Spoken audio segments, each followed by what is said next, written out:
고린도전서 4장 14절로 16절까지입니다.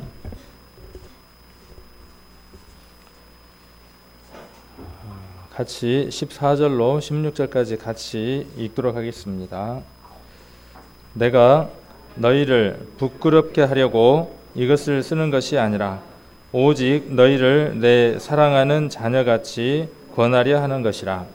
그리스도 안에서 1만 스승이 있으되 아비는 많지 아니하니 그리스도 예수 안에서 복음으로써 내가 너희를 낳았습니다. 그러므로 내가 너희에게 권하노니 너희는 나를 본받는 자 되라. 아멘. 같이 기도드리겠습니다.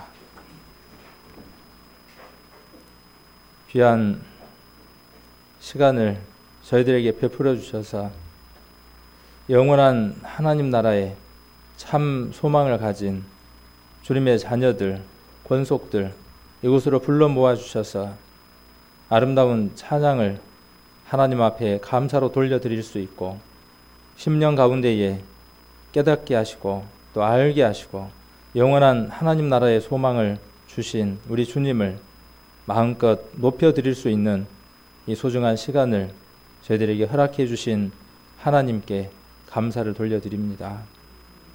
세상은 썩어져 버릴 것들이고 보이지 않는 만질 수 없는 것들이지만 만질 수 있다고 생각을 하고 그것을 소유하기 위해 일생을 살아가는 인생들을 봅니다. 저희들 한 인생이 하나님 앞에 아무것도 아니며 이 인생 가운데에서 하나님을 찾고 예수 그리스도로 말미암아 영원한 하나님 나라에 갈 수 있는 그 길을 생명을 찾지 아니하면 하나님 나라에 갈 수 없다는 사실을 깨닫고 예수 그리스도로 말미암아 그 길을 찾은 자 되어져서 소망 가운데 살아가는 귀한 사람들입니다.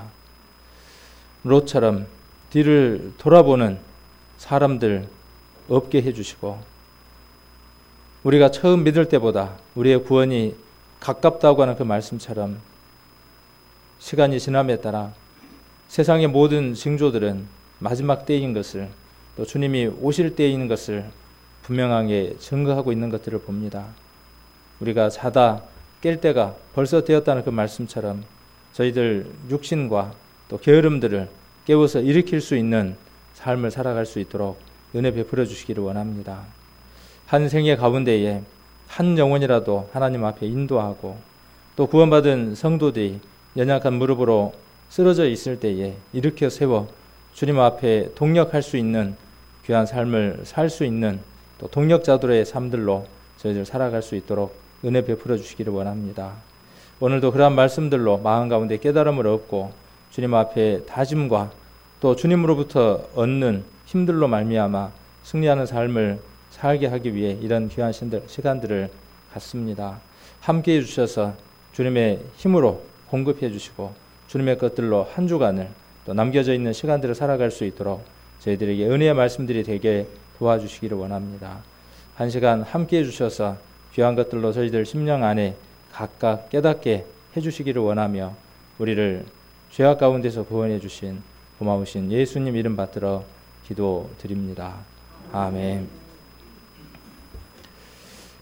오늘 이 고린도전서 4장을 보면 바울이 편지를 쓴 목적을 이야기를 합니다. 고린도 교회의 편지를 쓴 목적을 이야기하면서 고린도 교회 안에 많은 문제점들이 있었는데 그 문제점들을 지적하고 바울이 하는 말이 내가 이것을 쓰는 것은 부끄럽게 하려고 하는 것이 아니다. 어떤 잘잘못을 드러내서 부끄럽게 하려고 하는 것이 아니다. 다만 한 가지 바울에게 목적이 있고 또 바라는 것이 있다면 누구를 본받았으면 좋겠다라고 바울은 이야기하느냐 하면 자기를 본받았으면 좋겠다. 그러니까 고린도 교회의 성도들이 또 이 편지를 보는 구원받은 모든 성도들이 자기를 본받았으면 하는 그런 말들을 합니다. 우리는 혹간에 이 말씀들을 보면서 바울의 생애, 또 바울의 말, 바울의 행위 이런 것들을 본받으라 이렇게 이 말씀들을 혹 오해하고 또 받을 수 있을 겁니다. 또 그렇게 이 말씀을 본다고 해도 크게 문제는 되어지지 않을 것 같습니다. 그러나 앞뒤의 내용들을 읽어본다면 바울이 무엇을 본받으라고 했는지에 대한 내용들을 한번 보고자 한다면 15절에 나와 있는 것처럼 자기를 무엇에다가 지칭하고 있냐 하면 아비라고 이야기를 하고 있습니다. 어머니가 자식을 낳음에도 불구하고 바울은 자기를 아비라고 이야기를 하고 있고 또 낳았다. 그리스도 안에서 복음으로써 내가 너희를 낳았다. 그렇게 말하고 있습니다. 그래서 복음을 전하는 사람들 또 새로운 생명을 탄생시키는 사람들은 성경을 통해서 그 직임을 무엇이라고 한번 생각을 해볼 수 있느냐 하면 아비라고 한번 생각을 해볼 수 있을 겁니다. 우리가 성경을 볼 때에 극단론들을 피하는 게 좋을 것 같아요. 복음이나 본질적인 면에 있어서는 흑백을 나눌 필요가 있고 본질을 따질 필요가 있지만 그 외의 부분에 대해서 자주 드리는 말씀드리지만 다양성이라든지 이런 것들을 우리가 인정하는 것이 성경을 폭넓게 이해할 수 있는, 그래서 성경이 말하고자 하는 것들을 제대로 얻을 수 있는 계기들이 될 것 같습니다. 그래서 여기 1만 스승이 있으되 아비는 많지 아니하니 이렇게 말씀이 되어 있으니까 우리는 어떻게 생각하느냐 하면 어느 게 더 값 있다고 보는 거죠. 어느 걸 취하려고 합니까? 아비는 참 좋은 것이구나. 그래서 아비된 바울의 모습을 본받으라 그랬으니까 그러면 1만 스승은 필요 없는 게 되죠. 가치 없는 게 되죠. 그래서 우리들 마음 가운데서 1만 스승은 버려버려야 되는 거구나. 쓸데없는 것이구나. 이렇게 또 성경을 극단적으로 이렇게 이해할 수도 있겠다 싶습니다. 우리들 마음 가운데 그렇게 많이 이해가 되어집니다. 우리가 전도 집회 때에 열심에 관한 부분에 대해서 이야기를 하기를 하나님을 발견하지 못하고 온전한 은혜 가운데에서 하나님의 자녀가 되지 못한 상태에서 열심히 살아가는 그 사람들이 하나님과 아무런 관계가 없다라고 우리는 전도 집회 때 분명하게 이야기를 합니다. 그러나 그 말씀을 들었던 우리들이 어떻게 왜곡하느냐 하면 열심이라는 건 필요 없는 것이구나. 자주 드리는 말씀이지만 뭐가 있어야 된다고요? 가만히가 있어야 되는구나. 그죠? 가만히가 있으면 어떻다 그랬죠, 제가? 가만히가 있으면 껄끄럽습니다. 그리스도인들에게 가만히가 있으면 안 돼요. 가만히는 갖다 버려야 되고, 그리스도인에게 필요한 게 뭐냐면 열심과 열정과 최선을 다하는 모습이 우리에게 필요합니다. 단 그것이 누구로부터 말미암는 것이어야 된다는 전제가 있죠. 내 의나 내 열심이 아닌 하나님이 우리에게 주신 것들이라면 우리는 내 목숨과 생명과 모든 것들을 다해서 그 삶들을 살아야 할 책임과 의무가 있는 사람들이죠. 내 것이 아니기 때문에. 그래서 이 말씀도 우리가 볼 때 그리스도 안에서 무엇이 필요하다는 말도 됩니까? 교회 안에는 1만 스승이 있어야 한다는 말도 우리가 이해를 해볼 수 있습니다. 그리고 또 그것보다도 비중이 더 무엇이 필요하다는 것이죠? 아비가 있다. 그러니까 순서상으로 보면 뭔가 먼저 필요하죠? 순서상으로 본다 그러면은 아비가 먼저예요? 스승이 먼저예요? 저희 답을 잘해야 돼요. 제가 원하는 답이 아니니까 한번 더 묻겠죠. 아비가 먼저죠. 그래서 태어나야 생명이 있어야 무엇을 할 수 있어요? 양육할 수 있고 훈계할 수 있고 교육할 수 있잖아요. 그러니까 아비가 있어야 하고 그 아비가 새로운 생명을 태어나면 뭘 하느냐 하면 공동조가를 하는 겁니다. 그 아비가 만들었으니까 너는 너 자식이니까 너가 알아서 해라. 이렇게 세상의 개념 속에서는 그렇게 양육이 이루어지지만 교회는 어떤 양육이 이루어져야 된다는 것이죠? 나스코. 우리가 물론 아비라고 하는 개념도 한 생명이 태어날 때 혼자의 수고가 아니죠. 함께 하는 겁니다. 그래서 한 생명이 태어날 때 그 열매는 자녀는 어느 한 사람의 자녀나 또 씨라기보다는 우리 공동 교회의 어떤 생명이라고 우리가 생각을 해볼 수 있을 겁니다. 또 그것을 좀 짧게 한번 이야기를 해본다면, 좁은 의미로 한번 본다면 한 영혼을 전도하고 그 영혼이 구원받게 하는 그 사람이 아비라고 한번 생각을 해볼 수 있을 겁니다. 교회 가운데에 무엇이 많이 필요하냐 하면 아비가 많이 필요하다는 것이죠. 그리스도 안에서 여기 지금 바울이 이야기하는 것처럼 나를 본받으라 그랬으니까 지금 계속 제가 성경을 이어서 지금 이야기하고자 하는 목적들이 어디에 있느냐 하면 지난번에 팔로우나 리더도 마찬가지고 지금 멘토나 멘티에 대한 내용을 갖고 이번 주도 지금 이어서 이야기를 하고 있습니다. 연관이 있습니다. 이 얘기들을 하는 목적들이 어디에 있느냐 하면 결국은 생명을 만들어내지 않으면 교회는 아무런 의미가 존재 가치가 없기 때문에 그렇습니다. 그래서 한 생명을 만들어내는 그 일에 대해서 우리들 마음들이 거기 가 있어야 한다는 거죠. 그리고 그것이 교회 가운데에서 최고의 가치이고 최고의 일이 되어야 되고 우리의 모든 것이 되어야 한다는 사실이죠. 그러기 위해서 무엇이 필요하다는 겁니까? 그러기 위해서 뭐가 필요하냐 하면 정형화된 조직도 필요합니다. 근데 그 조직은 지난번에 말씀드렸던 것처럼 조직을 가지고 아비를 만들어내거나 생명을 만들어낼 수는 없어요. 그 조직이라고 하는 것은 성경 가운데서 하나님의 일을 해나가는 가운데에 부산물로 만들어졌던 것들이 뭐냐 하면 정형화된 형식들이라는 것이죠. 조직들이라는 것이죠. 교회가 뭔가 잘 안 돌아가니까, 새로운 생명이 태어나지 않으니까 그 문제를 해결하기 위해서 정형화된 틀을 교회 안에다가 넣겠다. 이건 무엇인가 순서가 잘못되어 있다는 것이죠. 무엇을 먼저 바로잡고 무엇을 정리를 해야 되느냐 하면 초대 교회 때에 그렇게 수많은 사람들이 구원받았던 것처럼, 그리고 그 이후에 집사도 있었고 정형화된 틀들이 있었던 것처럼 가장 먼저는 무엇이냐 하면 성령으로 말미암아 우리들의 마음들이 회복되는 일이 우선이라는 것이죠. 그래서 그때로 돌아가서 우리들 마음들이 복음을 전할 마음들과 또 복음을 전할 마음이 있으면 새로운 생명이 태어나겠죠.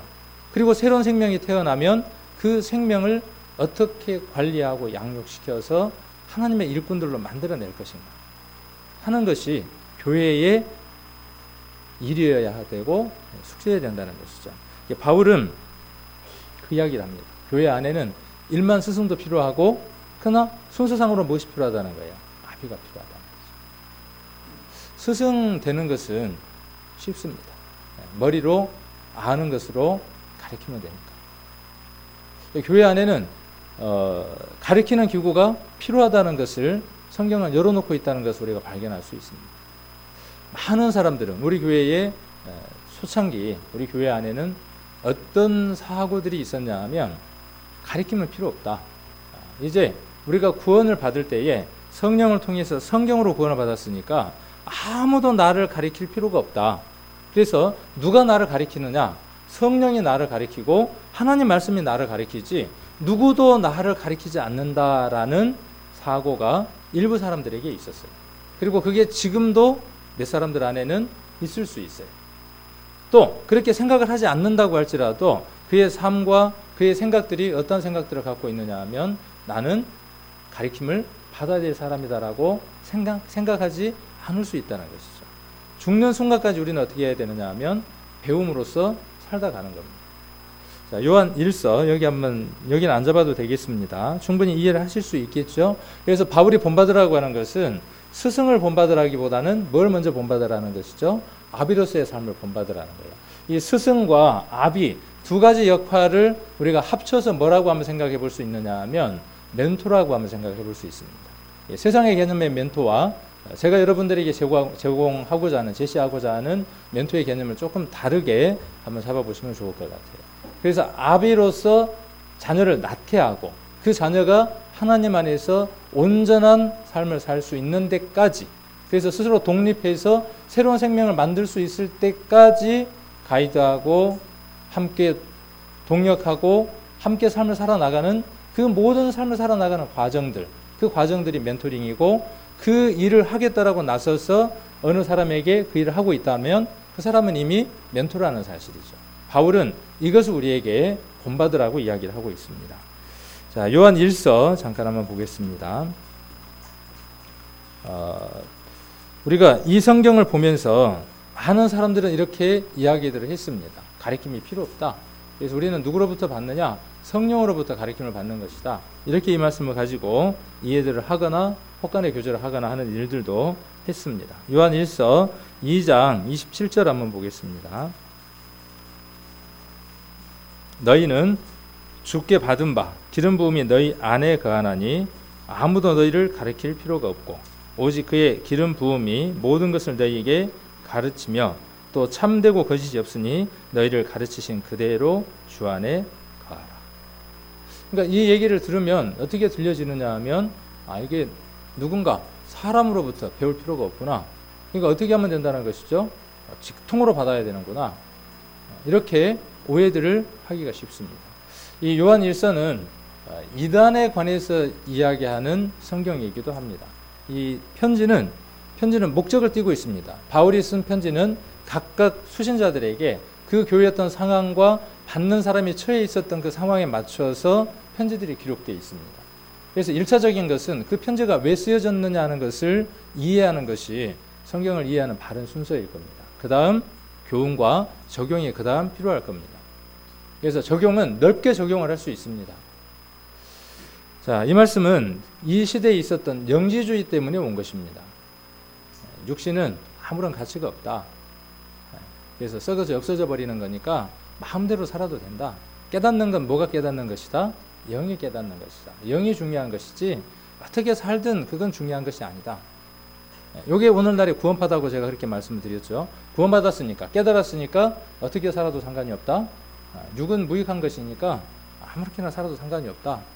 이렇게 말하는 것이 이단의 한 교파라는 것이죠. 이미 요한 1서에 그러한 교파들이 있었던 것을 말하고 있습니다. 그래서 이 사건에 대해서 이야기를 하면서 우리 안에 와 있는 복음의 메시지에 관한 것. 그래서 24절을 보면 이 말씀을 좀 더 이해하기 쉽습니다. 너희는 처음부터 들은 것을 너희 안에 거하게 하라. 무엇에 대한 확신을 심어주기 위한 것이냐 하면 복음에 관한 것. 영이 거듭나는 것과 후에 하나님 앞에 어떠한 삶으로 영광 돌려드리는 것이 아름다운가에 대한 우리가 처음 배웠던 그것. 영지주의가 아닌 세상에 구원받은 사람들을 미혹하고자 하는 그 수많은 이론과 사상들, 그것들에 대해서 이제 더 이상 가르침을 받을 필요가 있다는 거예요, 없다는 거예요? 그것들에 관련돼서 더 이상 가르칠 것이 없다는 거예요. 우리 안에 무엇이 와 있기 때문에요. 그것이 옳은지 그른지에 대한 분별이 정확하게 너희 안에 서 있기 때문에 그 얘기가 뭐냐 하면 27절의 얘기예요. 그래서 너희 안에 거하라. 처음부터 들은 것이 너희 안에 거하면 너희가 아들의 안과 아버지 안에 거하리라. 그가 우리에게 약속하신 약속이 이것이니 곧 영원한 생명이니라. 너희를 미혹해 하는 자들에게 관하여 내가 이것을 너희에게 썼노라. 분명하게 말하고자 하는 요지가 있다는 거예요. 이것에 관해서 더 이상 가르칠 필요가 있다고요, 없다고요? 성령이 이것을 깨닫게 하셨으므로 이것을 믿고 온전하게 믿음으로 화합된 자들에게는 더 이상 깨닫게 할 필요가 없다는 거예요. 영지주의에 대해서 너희가 들었을 때에 듣고 저것이 틀렸는지 맞는지 분별할 수 있는 힘이 누구에게 있다는 거예요. 누구로부터 가르침을 받지 않더라도 영지주의 문제가 있네, 신천지 문제가 있네, 하나님 교회 문제가 있네, 여호와적인 문제가 있네, 분별할 수 있는 힘이 누구에게 있다고요? 구원받은 자 안에 있다는 거예요. 그거에 대해서 이야기를 하는 겁니다. 교회 가운데에서 아무런 가르침을 누군가로부터 받아야 될 필요가 없다. 그 말씀으로 이 말씀을 쓰신 것이 아니다는 것이죠. 그래서 이 말씀은 그렇게 여러분 안에 기억되어져서는 안 된다는 사실이죠. 우리는 반드시 가르침을 받아야 한다는 겁니다. 하나님은 역사하실 때에 사람을 통해서 역사하십니다. 사단도 또한 누구를 통해서 역사하느냐 하면 사람을 통해서, 매체를 통해서 역사합니다. 그래서 분별이 필요하겠죠. 하나님의 것인지 사단의 것인지 분별이 필요하겠죠. 자, 갈라디아서 4장도 한번 보겠습니다. 갈라디아서. 그래서 바울로부터 우리가 본받아야 할 것들이 무엇이냐 하면 두 가지의 것들을 본받아야 할 필요가 있습니다. 우리가 교회 안에 정형화된 형식들, 그리고 그 정형화된 틀들이 얼마만큼 잘 움직이고 있느냐, 움직이고 있지 않느냐, 이거에 대해서 우리가 돌아보기 이전에 먼저 돌아봐야 할 것들이 뭐냐 하면 이것들을 먼저 돌아봐야 한다는 것이죠. 그 조직과 틀들이 무엇 때문에 존재하느냐, 그리고 그 조직과 틀들이 원활하게 움직이기 위해서는 그 구성원들이 가져야 하는 마음의 자세들, 준비들이 무엇인가 하는 것들을 알아야 한다는 거죠. 집사나 장로나 각각 그 직임을 맡은 사람들이 무엇 때문에 존재하고 그 직을 맡은 사람들이 어떠한 사람이어야 되느냐 하는 것에 관해서 우리가 인지해야 조직이 의미가 있다는 것이죠. 그냥 그 직만 맡겨놓으면, 호명만 하면 돌아가냐는 것이죠. 자, 그래서 바울은 뭘 본받으라고 이야기하느냐 하면 가장 첫 번째 뭘 본받으라는 거예요. 자기가 아비가 되어서 자녀를 낳았던 거에 대해서 본받으라는 거예요. 그러니까 우리가 할 일은 뭡니까? 우리가 해야 될 일은 분명한 거예요. 성경은 복잡한 얘기를 하지 않습니다. 모든 스토리를 통해서 성경 안에서 무엇을 이야기하느냐 하면 새로운 생명을 만들라는 거예요. 그 얘기 외에는 없어요. 이야기하고자 하는 요지가 거기에 있습니다. 그 다음 그 생명을 만들었으면 그 다음 뭐예요? 양육입니다. 그 두 가지입니다. 자, 갈라디아서 4장 18절도 한번 보겠습니다. 좋은 일에 대하여 갈라디아서 4장 18절 좋은 일에 대하여 열심으로 사모함을 받은 내가 너희를 대하였을 때뿐만 아니라 언제든지 좋으니라. 그러니까 이런 성경들을 간혹 한번 보면 열심이라고 하는 그 단어들이 또 구원받은 성도들에게 아주 긍정적인 의미로 쓰여지고 있는 것들을 볼 수 있습니다. 성경 여러 곳에서. 물론 마태복음이라든지 여러 곳에서 예수님이 유대인들, 바리새인과 서기관들에 대해서 그들의 열심에 대해서 아주 신랄하게 비판하고 있는 모습도 볼 수 있습니다. 그래서 구분할 필요가 있죠. 어떤 열심인지. 여러분 안에 복음을 전하고자 하는 마음이 여러분 안에 올라온다면 그것은 성령이 우리에게 주신 것입니다. 거기에는 무엇이 있어야 하느냐 하면 열심이 있어야죠. 가만히 있으면 하나님이 하신다? 내 가족이 지금 구원받지 못했어요. 주변에 있는 사람들이 구원받지 못했는데 그 영혼들이 구원받았으면 좋겠어요. 가만히 있으면 그 영혼이 구원받습니까? 가야죠. 근데 그냥 가야 되겠습니까? 열심히, 부지런히, 그리고 포기하지 않고 그 일을 행해야 하겠죠. 될 때까지. 이것이 하나님으로부터 우리가 받은 것이고 바울이 본받으라고 하는 것이죠. 그 다음 또 하나는 18절, 19절 나의 자녀들아 너희 속에 그리스도의 형상이 이루기까지 다시 너희를 위하여 해산하는 수고를 하노니 내가 이제라도 너희와 함께 있어 내 음성을 변하려 함은 너희를 대하여 의심이 있습니다. 이거 구원받은 사람 맞아? 자녀라고 불리기에는 뭔가 좀 2%가 좀 부족해. 말도 그렇고 행위도 그렇고 그 안에 들어있는 욕심도 그렇고 잃어져버린 영혼을 향한 마음들도 그렇고 그렇죠? 그리고 혹은 이단에 대한 교리들이 들어왔을 때에 흑에 대한 반응들도 그렇고 갈라디아서도 이제 그런 것 때문에 이제 쓰여졌으니까 그래서 바울 안에 지금 음성이 좀 변하려고 하는 거예요. 톤이 도레미파솔 그러니까 우리가 일반적인 얘기를 할 때는 이제 나즈마 가는 소리로 나의 자녀들아 어쩌고 저쩌고 그렇게 이야기하는데 바울이 지금 어떻게 말하고 싶은 거예요? 우리말로 이제 썽이 날라 그러는 거예요. 썽이 우라통이 터져서 확 올라오려고 하는 거예요. 그럼 무엇 때문이다? 무엇 때문에 그렇다는 것이죠? 무엇이 보이지 않는 거예요? 그리스도의 모습이 보이지 않는 거예요. 하나님의 형상대로 지음받은 인간이면 그 삶에서 무엇이 나타나야 되느냐 하면 하나님 닮은 모습이 나와야죠. 늘 하는 말이지만 저희 딸이 팔자걸음을 걷죠. 왜 그러냐면 주아버지를 닮아서 그래요. 저는 누구 닮아서 그러냐 하면 우리 아버지를 닮아서 그래요. 왜? 그 형상을 담는 거니까. 하나님의 형상대로 지음받았으면 하나님 모습대로. 그런데 우리는 누구의 형상을 받은 자들이죠? 그리스도의 형상을 받은 자들이에요. 그러니까 우리를 보면 무엇이 오버랩이 되어야 되느냐 하면 예수님의 온유한 모습과 예수님의 희생과 예수님의 죽으심과 그 모든 것들이 드러나야 하는데 뭐가 딱 보이느냐 하면 마귀의 모습이 보이는 거예요. 우는 사자처럼 막 이빨이 확 드러나가지고 성질이 나서 지 마음에 안 들면 물어 뜯으려고 하는 그런 모습들이 누구에게서 보이느냐 하면 우리들에게서 보인다는 거죠. 바울은 두 가지 것들을 이야기를 하는 겁니다. 하나는 아비로서 새로운 생명이 태어나게 하는 그 일과 또 하나는 뭐냐 하면 너희 속에 무엇이 온전하게 이루어지기를 원하는 거예요. 그 구원받았던 그것이 온전하게 그 마음 가운데에서 믿음으로 화합되어져서 삶으로 드러나는 삶에 대해서 바울은 수고하고 애썼고 그 두 가지를 위해서 모든 것을 버렸습니다. 자기에게 있었던 모든 것들을 배설물로 여겼던 사람이 누구냐 하면 바울입니다. 그것을 우리에게 본받으라고 이야기를 하고 있습니다. 자, 이것은 어느 특정 사람에게 요구하고 있는 게 아니라 구원을 받은 모든 사람들에게 요구합니다. 목사에게만 요구하는 게 아니라 구원함을 받은 사람, 예수 그리스도의 십자가를 깨달은 모든 사람에게 바울은 무엇을 요구하느냐 하면 각각 개개인들에게 뭘 요구하냐 하면 이것을 요구합니다. 아비로서 살기를 원하고 또 새로운 생명을 탄생시켰으면 그 생명이 하나님 안에서 온전하게 양육되어지는 일들의 스승이 되어지기를 원하고 그렇게 함께 동역되기를 원한다는 사실입니다. 우리에게 남겨진 시간들이 이 일을 위해서 남겨져 있습니다. 지난번에 이제 멘토와 이 멘티에 대한 내용들을 함께 살펴봤는데 멘토링이라는 것은 멘토와 멘티의 둘 사람 사이에 오고 가는 교류들, 또 이런 일들을 가리켜서 멘토링이라 한다, 이렇게 지난번에 이야기를 했습니다. 그래서 믿음 안에서 이제 우리에게 한번 적용을 해본다면, 믿음 안에서 경험, 또 무시 못하죠. 신앙의 연조라고 하는 것도 정말 무시를 못합니다. 그것이 성경보다 앞서서는 안 되지만, 그 다음 지식, 성경에 대한 지식도요 굉장히 필요합니다.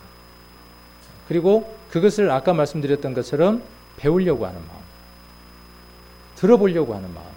그런데 이게 윗자리로 올라가면 올라갈수록 어떻게 하려고 하느냐 하면 안 들으려고 해요.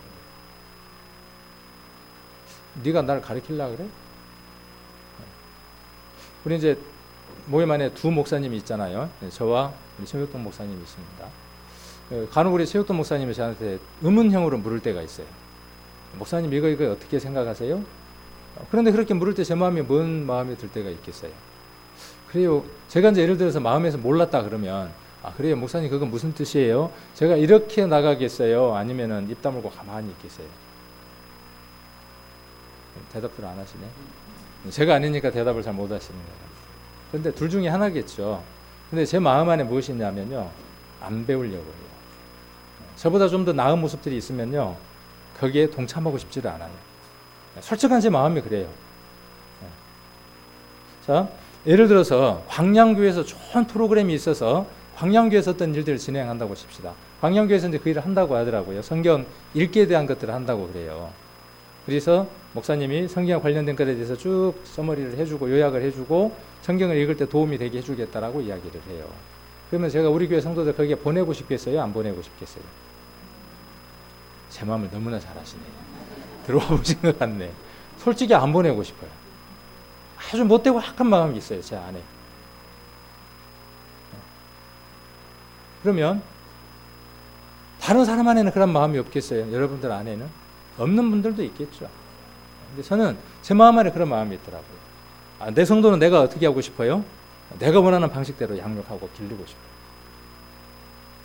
자, 그런 폐쇄된 생각들이 교회를 정체시키고 고이게 만드는 거죠. 나보다 좀 더 나은 사람이 있고, 나보다 좀 더 많은 걸 이야기할 수 있고, 좀 더 나은 사람이 있으면 기회를 우리 성도님들에게 제공을 해야 그가 일만 스승에 대해서 우리 성도들을 레벨을 높일 거 아니에요. 내 안에는 그런 마음이 있다니까요. 안 보내고 싶은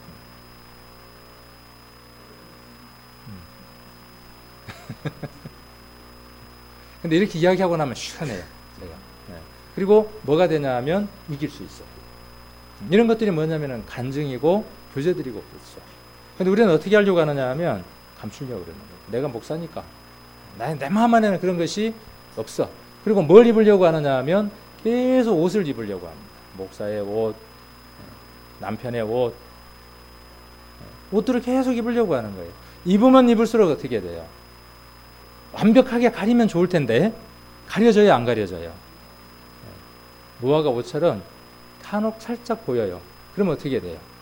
안 가린 것만 못해, 차라리. 여기 나중에 이제 멘토의 12가지 열쇠 가운데 이런 부분도 나옵니다. 그래서 멘토는 자기의 연약한 부분을 드러낼 수 있는 사람이 돼야 합니다. 그래서 협력하고 합력하고 하는 것들이 필요한데 우리는 그렇게 하고 싶지 않아요. 그래서 독불 장군이 되고 싶어하는 그런 마음들이 우리 안에 많습니다. 그래서 멘토링은 그런 경험들이 풍부한 사람들이 자기의 것들을 이야기를 해주는 겁니다. 그리고 지도와 조언을 상담자가, 멘티가 받아들이는 겁니다. 그러면 시행착오를 덜 겪을 수 있겠죠. 우리 딸에게 제가 많은 얘기를 해줍니다, 멘토로서. 그래서 이렇게 했으면 좋겠다. 그런데 제가 우리 어머니가 그렇게 수많은 얘기를 해줄 때에 귀담아 듣지 않았어요. 그러니까 세월이 지나서 보니까 어때요? 그때 그 말씀이 보약이었는데 내가 메모에다가 잘 적어 놓을 건데, 그리고 그대로 행했으면 내가 지금 좀 더 나은 사람이 돼 있을 텐데. 근데 지나간 시간 뒤집을 수가 없잖아요. 똑같은 마음으로 딸에게 뭘 하느냐 하면 해요.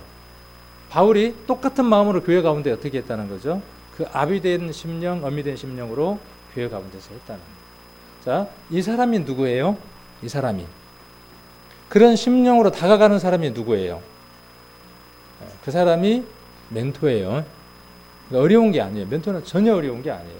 여러분들이 멘토가 돼야 하고 그런 삶을 사는 사람들이 교회 가운데에서 직분자들이 돼야 돼요.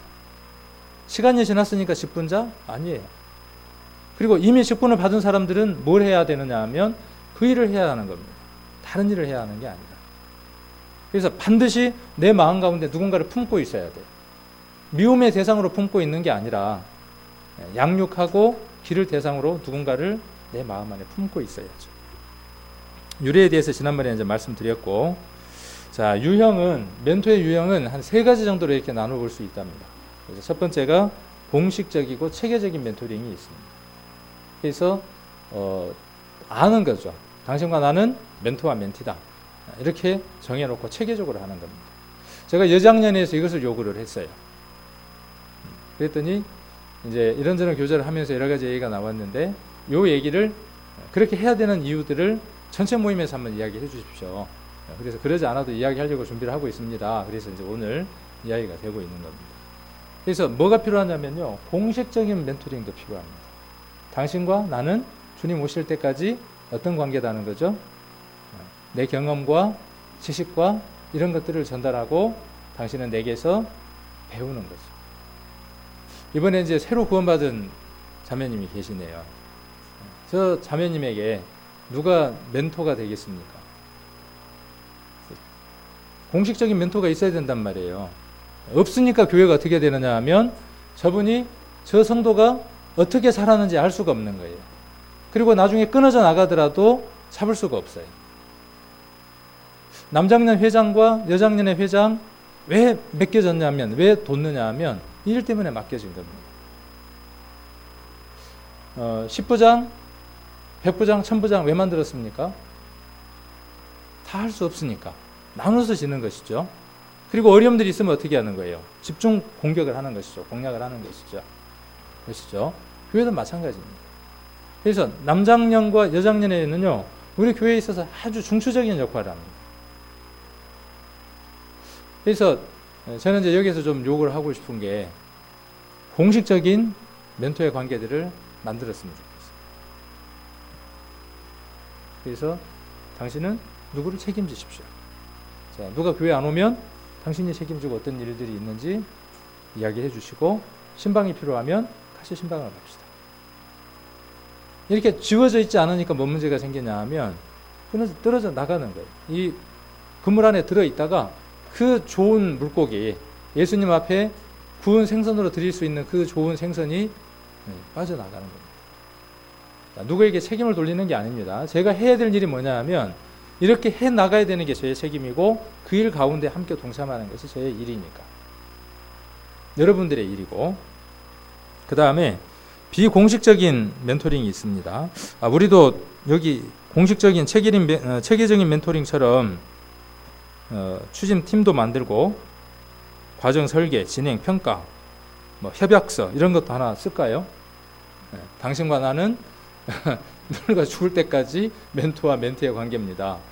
갑을 해서 도장 찍을까요? 그런 것까지는 아니고, 이게 뭐냐면 지난번에도 제가 이런 얘기를 한번 해드렸었잖아요. 응급 상황이 되면 사람들이 패닉에 빠진다 그랬죠. 불이 나면 더 그렇고요. 그래서 항상 어떻게 해야 된다 그랬죠? 당신은 119에 신고를 해주시고, 당신은 뭘 하시고 누군가가 한 사람이 뭘 해야 된다 그랬죠? 지목해서 시켜줘야 된다 그랬죠. 제 일이 그 일인 것 같아요. 그리고 남장년, 여장년 회장은 뭐 하는 거냐 하면 거기에 있는 구성원들에게 그것도 하는 겁니다.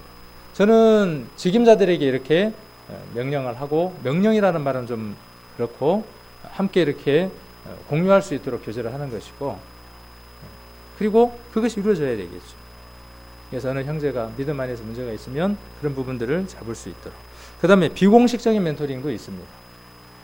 공식적이진 않지만, 그 다음에 이 두 가지가 혼합돼야 되겠죠. 교회는 이게 혼합돼야 될 것 같아요. 그래서 공식적인 것과 비공식적인 것들이 함께 이루어져 가야죠. 지난번에 그 팔로와 리더에 대한 설교를 했더니 오해들을 좀 하시더라고요. 어떻게 오해를 하냐 하면, 나의 리더는 예수님이다, 나의 리더는 바울이다, 나의 리더는 누구다, 이렇게 이해들을 하셨더라고요. 이제 뭐 제가 원하고자 하는 것들은 그게 아닙니다. 제가 원하는 리더와 팔로의 개념은 뭐냐면요, 이 교회 안에서입니다. 내게 누가 있어야 되느냐 하면 리더로 삼는 사람이 누군가가 있어야 된다는 거예요. 오늘과 똑같은 개념입니다. 그리고 나는 어떤 사람이어야 되느냐 하면 누군가를 순종하고 복종하고 명령에 순종하는 사람이어야 합니다. 교회 안에서. 저는 이 교회 안에 남장년회라고 하는 회가 있어서 그 남장년회라고 하는 의논과 명령에 순종합니다. 우리 교회 현재 상황이 그래야 맞겠죠. 저도 명령을 받는 사람이에요. 그래서 예를 들어서 제가 구역 모임을 가면 저는 구역장이 아니죠. 누가 구역장이냐 하면 광년 구역장은 따로 계시죠.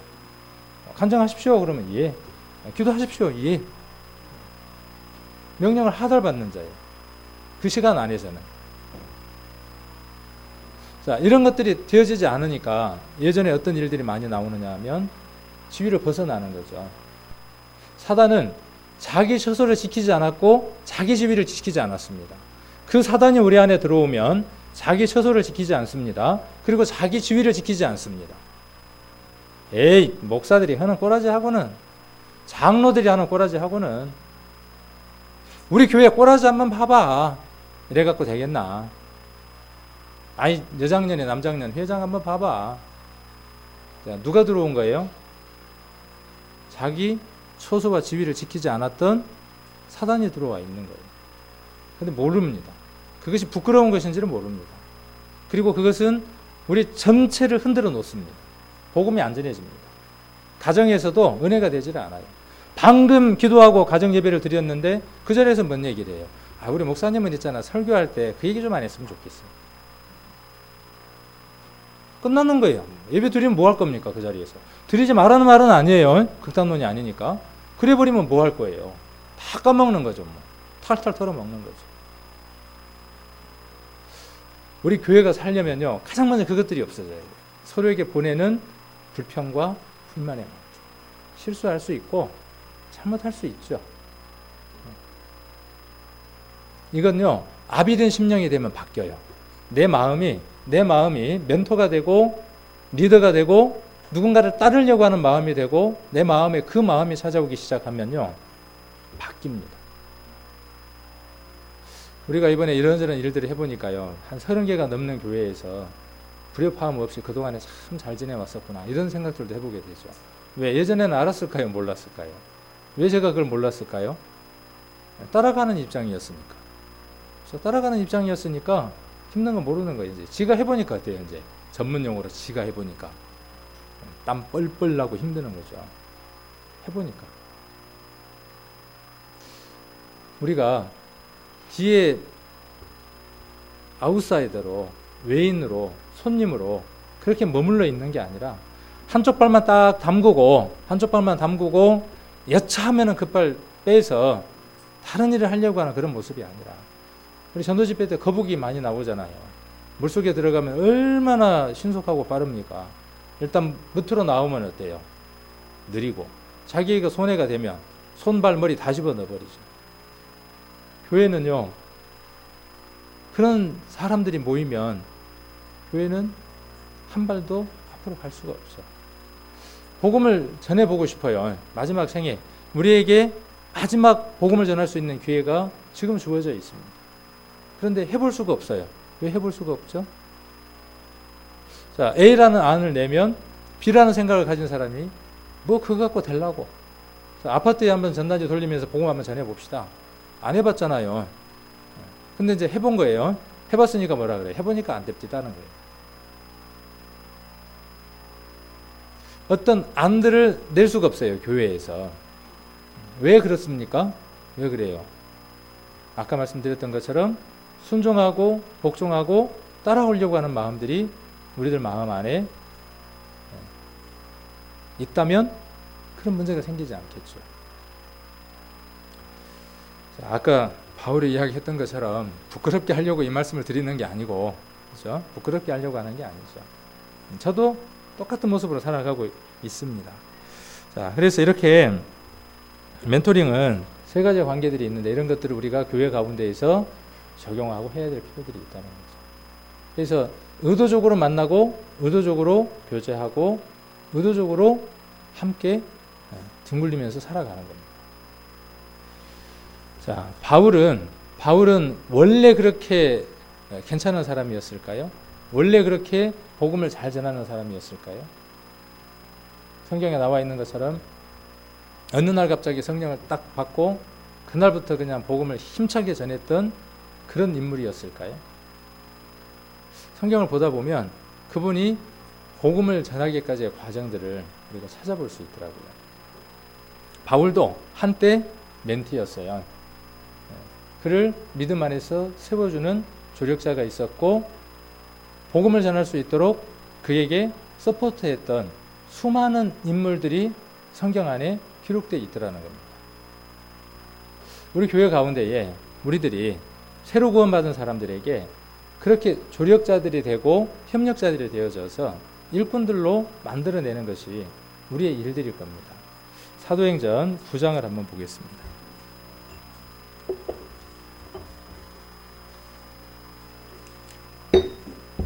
사도행전 9장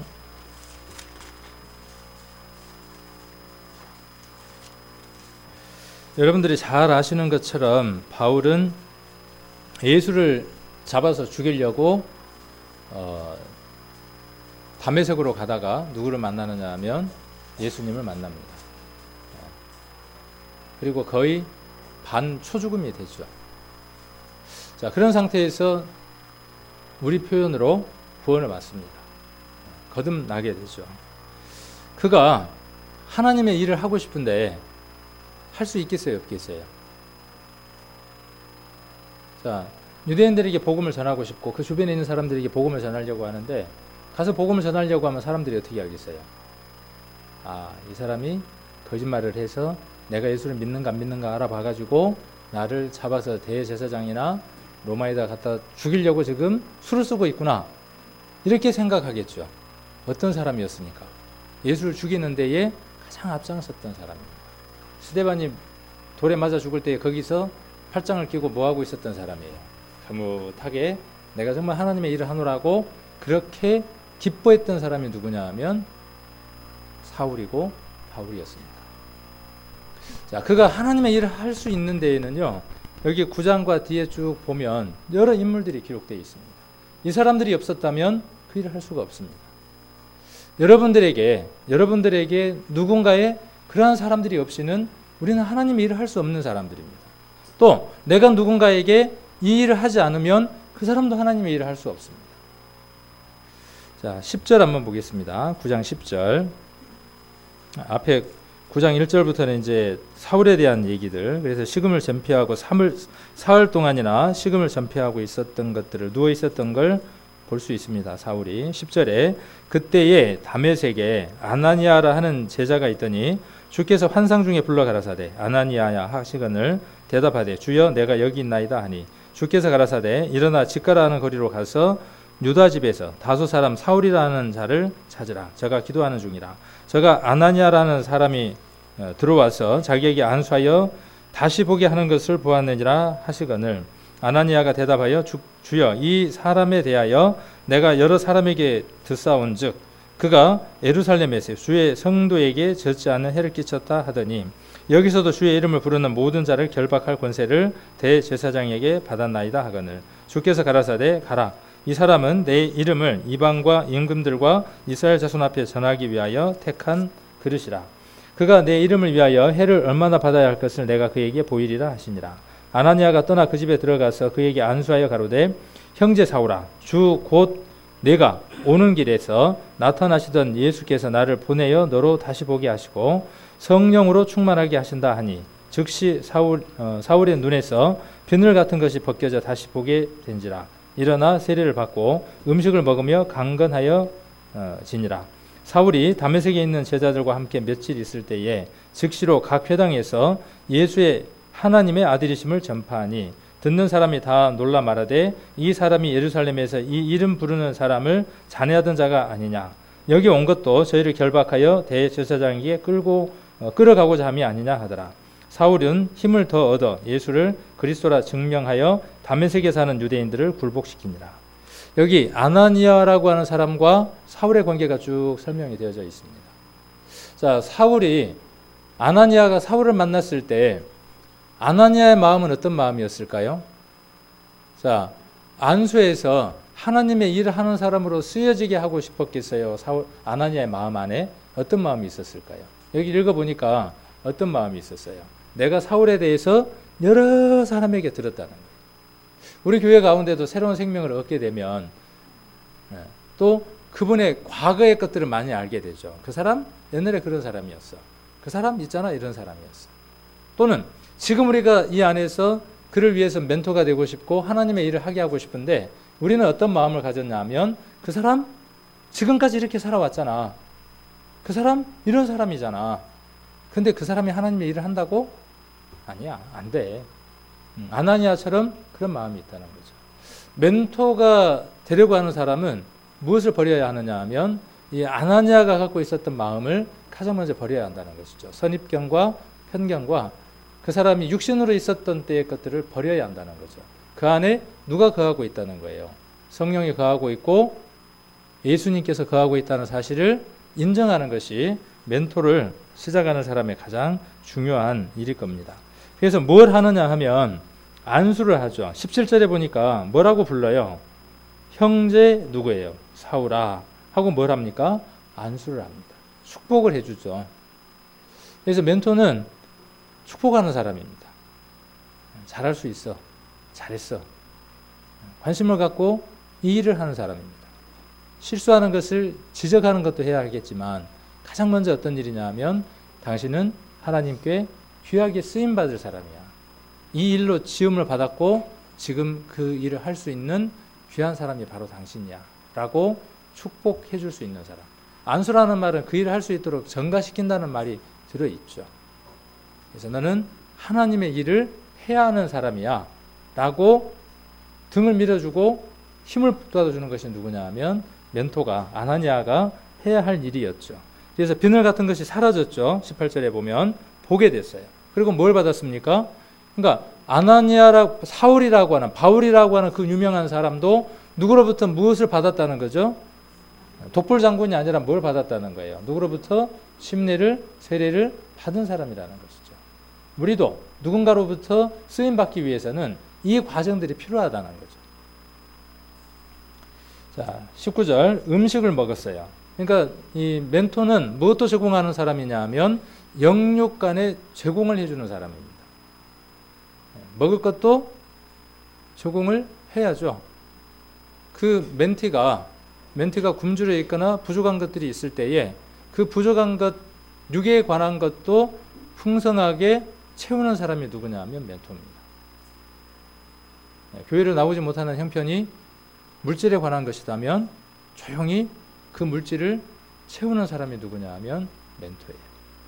그리고 그가 하나님의 일을 할 수 있도록, 목적이 거기에 있는 거죠. 하나님의 일을 할 수 있도록 축복을 해주는 겁니다. 안수해 주는 겁니다. 자, 그렇게 했더니 어떻게 됐어요? 영육간의 아나니아가 누구에게 멘토가 되어줬어요? 바울에게 멘토가 되어줬어요. 그랬더니 바울이 뭘 했습니까? 20절에 예수의 하나님의 아들이심을 전파했어요. 아들이라는 말은 외아들이라는 그런 의미가 아니에요. 왜 예수님이 이 세상에 오셔야만 했는지, 육신을 왜 입어야 했는지 그것을 알려주는 것이 하나님의 아들이심을 전파했다는 의미입니다. 자, 그리고 21절에 보니까 듣는 사람이 다 놀라 말했어요. 그리고 22절에 사울은 힘을 더 얻어서 어떻게 했어요? 자, 누구 때문에 더 힘을 얻었겠어요? 그 동영상 하나에 보니까 어린 곰이 어머니 품을 잘못해갖고 떠나가지고 막 사자한테 먹이가 돼가지고 도망을 다니다가 도망가다가 안 되니까 어떤 장면이 나와요? 사자를 보고 곰이 막 해요. 곰 새끼가. 근데 보니까 사자가 도망을 가요. 그 영상 뒤에 보니까 딱 누가 있어요? 애미가 찾아온 거예요. 뒤에서 어떻게 하고 있어요? 딱 하고 있으니까 사자가 도망가죠. 우리에게 그러한 멘토가 있다는 것들을 멘토에게 알려주는 겁니다. 예수님도 물론 계시지만 누가 또 함께 있다는 거예요? 내 뒤에는 나를 후원하고 나를 돕는 믿음의 형제와 자매가 있다는 것을 인지시켜 주는 거예요. 그리고 그 인지는 무엇을 하게 해요? 예수가 누구인지를 담대하게 증명하는 일들을 합니다. 이것이 멘토와 멘티의 멘토링의 관계들입니다. 자, 그 다음 또 누가 멘토가 되어지느냐 하면 아직도 뭔가 좀 부족한 것 같아. 사울이 아직도 2%가 부족해. 뭘 하기에는 아까 이방의 사도로 임금들에게 복음을 전하는 것들로 뭔가 부족한 게 있어. 자, 그래서 이번에는 누구를 하나님이 붙입니까? 26절에 보시면 사울이 예루살렘에 가서 제자들을 사귀고자 하나 다 두려워하여 그의 제자담을 믿지 아니하니. 그랬겠죠. 아나니아가 뒤에서 뭘 해주고요? 서포트 해주고 곰처럼 그렇게 응 하고 해줘도 뭔 문제가 있어요? 많은 사람들 머릿속에 뭐가 있어요? 야, 저놈은 그런 놈이야. 그런 것들을 끝까지 갖고 있다는 거죠. 그래서 뭘 못합니까? 하나님의 일을 할 수가 없는 거예요. 쓰여질 수가 없는 거예요. 자, 그래서 나타나는 인물이 누굽니까? 바나바라고 하는 인물이 나타납니다. 이 바나바는 또 누구예요? 바나바는 지금 이야기하고자 하는 멘토죠. 그죠? 이제 시간이 없으니까 쭉 뒤에까지 한번 읽어보세요. 그 바나바와 바울의 관계 속에서, 사울의 관계 속에서 어떤 멘토들을 바나바가 해주었는지, 이런 부분들은 한번 이런 관점들을 가지고 쭉 성경을 읽어보시면 많은 부분들을 우리 성도님들이 보실 수 있을 겁니다. 그래서 바나바가 멘토를 했을 때 마찬가지로 했던 일이 뭡니까? 바나바가 했던 일은 27절에 보니까 데리고 사도들에게 가서 그가 길에서 어떻게 주를 본 것과 주께서 그에게 말씀하신 일과 다메섹에서 그가 어떻게 예수의 이름으로 담대히 말하던 것을 말했어요. 오네시모가 주인의 물건을 도적질해서 도둑놈이 돼서 로마에서 바울을 만났어요. 다시 고향으로 보내서 사역을 시키려고 하는데 옛 기억 때문에 사역을 할 수가 없어요. 바울이 오네시모의 손에다가 편지를 하나 써서 들려보냈죠. 빌레몬에게. 그 편지가 우리가 빌레몬서죠. 마찬가지로 바나바가 바울에게 지금 뭔 일을 해주고 있는 거예요? 그 중보의 일들을 해주고 있죠. 성년만 그 일들을 해주고 있는 것이 아니라, 자, 그렇게 해서 28절에 사울이 제자들과 함께 있어. 그래서 뭐 하는 겁니까? 이제 제자들하고 본격적인 배움이 여기에서 시작이 되겠죠. 예수님이 죽으셨던 일들과 예수님이 이 세상에 살아계셨을 때의 가르침들을 누구를 통해서 듣느냐 하면, 이때 신약이 있었겠어요? 누구로부터 듣는 겁니까? 예수님의 제자들로부터 그 많은 생생한 증언들을 바울은 듣는 겁니다. 자기가 다메섹 도상에서 만났던 예수가 얼마만큼 능력이 있는가 했던 것들을 우리가 성경을 보면서 구원받고 난 이후에 다시 확인하는 것처럼 바울에게 이 모든 기회를 누가 제공하느냐 하면 바나바가 제공을 합니다. 그리고 그 일을 바나바 혼자 제공해 줄 수 없으니까 어디로 데려가는 거예요? 사도들과 제자들 앞에 누구를 데려가는 거예요? 사울을 데려가는 겁니다. 저 같으면 데려갔겠어요? 안 데려갔겠어요? 맨투맨으로 딱 했겠죠. 그렇죠? 한계가 있는 거죠. 내가 알고 있는 것은 한계가 있는 거예요. 경험이라고 하는 것은. 그래서 멘토는 많은 경험을 할 수 있도록 방목을 하는 겁니다. 방목이라니까 좀 이상하네요. 풀어놓는 거예요. 경험할 수 있도록. 자, 그렇게 해서 29절에 어떻게 했습니까? 또 주 예수의 이름으로 담대히 말하고 헬라파 유대인들과 함께 말하며 변론하니 그 사람들이 죽이려고 힘쓰거늘. 드디어 이제 바울이 어떻게 됩니까? 핍박을 받기 시작을 하죠. 31절 그리하여 온 유대와 갈릴리와 사마리아 교회가 평안하여 든든히 서가고 주를 경외함과 성령의 위로로 진행하여 수가 더 많아지더라 그랬어요. 이렇게 해서 수가 많아지는 겁니다. 그냥 수가 많아지는 것이 아니라. 자, 이 수가 많아지면 이제 그 다음 어떻게 해야 돼요? 이제 조직이 그 다음 필요하죠. 그래서 뒤에 보면 그런 조직들이 어떻게 이제 만들어지는가 하는 내용들도 우리가 보게 됩니다. 자, 후에 이렇게 바울과 바나바는 멘토와 멘티의 관계를 계속 유지를 합니다. 그래서 앞에 성경을 보면 항상 사울의 이름이 뒤에 나옵니다. 아나니아와 사울, 바나바와 사울 이렇게 기록되어 있습니다. 그런데 쭉 읽어 나가다 보면 어느 날 사울의 이름이 바울로 바뀝니다. 그리고 바울과 실라, 바울과 바나바 이렇게 바뀝니다. 주체가 이제 바뀌게 되죠. 처음에는 멘티가 되어져서 뭘 해다가 배우고 경험하고 하다가 이제 드디어 어떻게 되어지는 거예요? 앞으로 내어져서 하나님의 일을 하는 사람으로 바뀌어집니다. 13장을 한번 보겠습니다.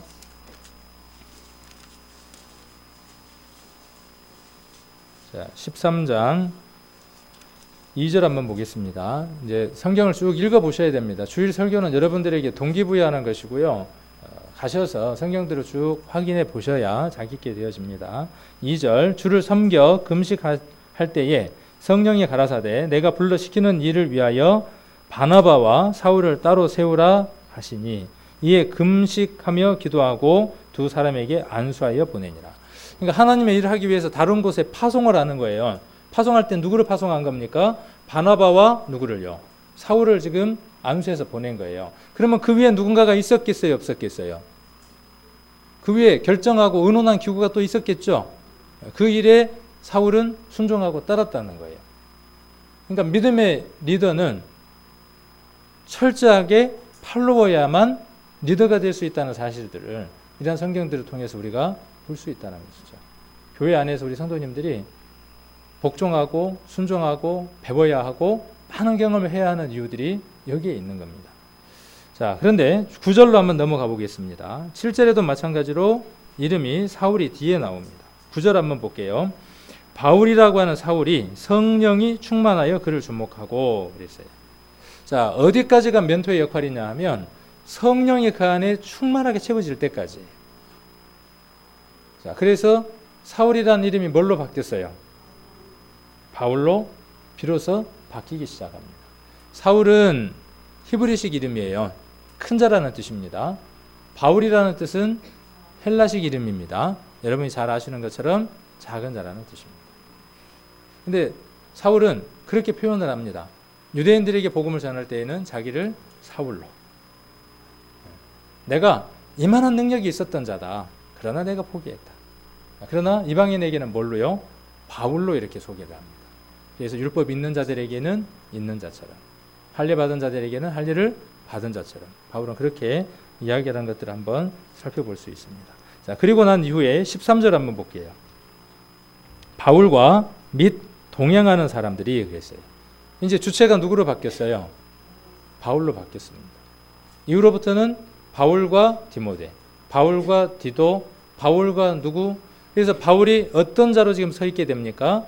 앞에 믿음 안에서 세워졌던 멘토가 있어서 올바르게 배운 멘토가 된 바울이 수많은 멘티들을 거느리는 걸 볼 수 있습니다. 교회에 이러한 움직임들이 있어야 한다는 것이죠. 이것은 하나님으로 인한 보이지 않는 멘토링이겠죠. 비공식적인 것들이겠죠.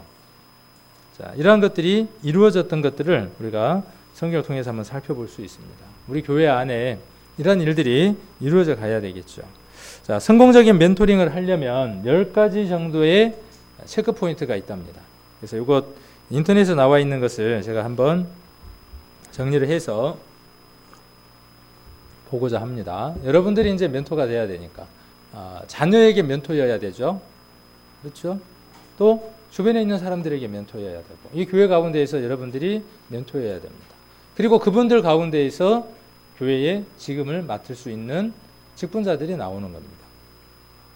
자, 기도의 중요성을 인식해야 합니다. 가장 중요한 것이 멘티에 관한 기도입니다. 그래서 관심이 없이는 기도가 이루어질 수 없습니다. 가장 중요한 것, 첫 번째가 뭐냐면요, 기도입니다. 그 대상을 선정하고 또 선정되어졌을 때에 그를 위해서 간절히 기도하는 게 필요합니다. 자, 그 다음 두 번째가 이게 단기적인 것인지 장기적인 것인지 이것을 한번 생각을 해봐야 되겠죠. 내가 어느 일정 기간 동안 내가 이 일을 해야 하는 것인지 아니면 장기적으로 아주 오랫동안 내가 이 일을 해야 하는 것인지 이런 것들을 우리가 한번 정리를 해볼 필요가 있겠죠. 그 다음 아까 말씀드렸던 것처럼 투명하고 약점 보여주는 것을 두려워할 필요가 없다는 것이죠. 또 그것이 멘티에게 하나의 좋은 교훈이 되기 때문에 그렇습니다. 자, 그 다음 중요한 게 뭐냐면요, 자기를 따르게 하기 위해서 멘토가 되는 게 아니죠. 멘토의 가장 중요한 역할은 아나니아처럼 바나바처럼 그를 무엇을 할 수 있도록요? 하나님의 일을 할 수 있도록 그리스도에게 인도하는 겁니다. 자, 그래서 프로테제를 멘티를 정죄해서는 안 되고, 왜 그렇게 했냐라고 정죄해서는 안 되고, 그리스도에게 이끌어서 그와 관계를 맺도록 해줘야 된다는 거죠. 그래서 중요한 질문, 5번째로 중요한 질문하는 것을 배우라 그랬습니다. 왜? 라는 질문이 굉장히 중요할 겁니다. 자, 그 다음 정기적으로 접촉해야 합니다. 교회 가운데에서 오늘 이 교회에 참석하지 않는 성도들이 있습니다. 그래서 여장년회에서 남장년회에서 또 각 회별에서 오늘 빠진 분들에 대한 점검들이 이루어져야 되겠죠. 그리고 무엇이 이루어져야 되느냐 하면 개인적인 만남들이, 교제들이 이루어져야 되겠죠. 정기적으로. 그래서 언제, 얼마나 자주, 그리고 얼마나 오랜 기간을 함께 보낼 것인가, 이런 부분들을 한번 생각해 볼 필요가 있고, 또 무엇을 제공해야 하느냐 하면 신앙 서적이라든지 설교라든지 그의 영을 하나님 앞으로 이끌 수 있는 많은 자료들을 제공하는 것도 멘토가 해야 될 일입니다. 그리고 적절한 거리를 유지해야 합니다. 정적인 것으로, 감정적인 것으로 빠지지 않도록, 그래서 육정으로 빠지지 않도록 거리 유지가 필요합니다. 그 다음 논쟁을 잘 다뤄야 하고, 많은 경우 멘토십은 관계에서 일어날 수 있는 부정적인 일들로 더 지속되기 어려워집니다. 그래서 멘토와 멘티의 관계 속에서 갈등이 생겨서 그 관계가 끊어질 수 있는데, 이런 부분들을 잘 다뤄야 합니다. 그리고 힘을 부여하는 법을 배워야 하고, 그 다음 멘티가 무엇을 하는 것들도 가르쳐야 되느냐 하면, 우리가 자식에게 무엇을 가르치는 것도 필요하냐 하면 부모를 공경하는 것을 배워야 합니다. 그래서 됐다, 나는 안 먹어도 된다, 찾아올 필요 없다, 이렇게 가르치는 것은 그 부모 멘티로서 해야 될 일이 아닙니다. 자식에게 무엇을 가르쳐야 되느냐 하면 잘 섬기게 하는 것을 받아야 하고, 섬길 때 어떻게 해야 되죠? 오냐, 고맙다, 잘 받았다, 이것도 멘토와 멘티의 관계 속에서 해야 할 일이죠. 때때로 영적 부모들은 그들이 어떻게 프로테제의 삶에 영향을 미치는지 듣기 원한다. 축복의 힘은 매우 크다. 프로테제들은 그들의 멘토에게 직접적인 말이나 혹은 카드로 감사를 표현함으로써 영적 부모를 축복할 수 있다 그랬어요. 그래서 항상 공급만 받는 게 아니라 교회 안에서 내가 어떤 도움들을 받았을 때에, 요즘 뭐 카톡도 있잖아요. 형제님 나를 챙겨주고 또 도움을 주셔서 고맙습니다 하는 그 편지 하나가, 카드 하나가 멘토의 힘을 더욱 굳어다 줄 수도 있다는 것이죠. 이런 부분들은 서로 주고받아야 한다는 것이죠. 그리고 11절의 변화는, 11번의 변화는 언젠가 일어난다는 것이죠. 반드시 이 변화는, 영적 변화는 어느 선이 되면 나타나게 됩니다. 그리고 멘티에게 당신의 사역을 넘겨주라 그랬어요. 내가 하고 있는 일들을 끝까지 붙들고 있는 것이 아니라 그가 내가 했던 일들을 할 수 있도록 넘기는 겁니다. 이것을 우리가 잘 배울 필요들이 분명히 있겠습니다. 에베소서 4장 12절 한번 보겠습니다. 에베소서 4장 12절, 11절, 12절 같이 한번 읽겠습니다. 그가 혹은 사도로, 혹은 선지자로, 혹은 복음 전하는 자로, 혹은 목사와 교사로 주셨으니 이는 성도를 온전케 하며 봉사의 일을 하게 하며 그리스도의 몸을 세우려 하십니다. 그러니까 이 모든 일들이 우리에게 필요한 목적들이 어디에 있느냐 하면, 각각 성도 하나하나가 믿음 안에서 온전하여져서 목적이 어디에 있는 거죠? 자, 이렇게 하는 목적이 어디에 있습니까? 자, 봉사의 일을 하게 하기 위한 것이다 그랬어요. 그러니까 교회는 어떤 장소입니까? 교회는 어떻게 봉사하는 것을 배워서 교회 안에서 봉사를 행동으로 옮겨서 행하고, 세상 가운데 가서 뭐 하는 겁니까? 빛으로서 봉사의 삶을 살아가는 것이 우리가 해야 할 일들입니다. 그것을 통해서 우리가 아비가 되어지고, 아비가 되어진 이후에 그들을 가리키는 스승으로서의 삶들을 우리가 살게 되는 것들입니다. 빌립보서 한번 보겠습니다. 빌립보서 4장 9절입니다.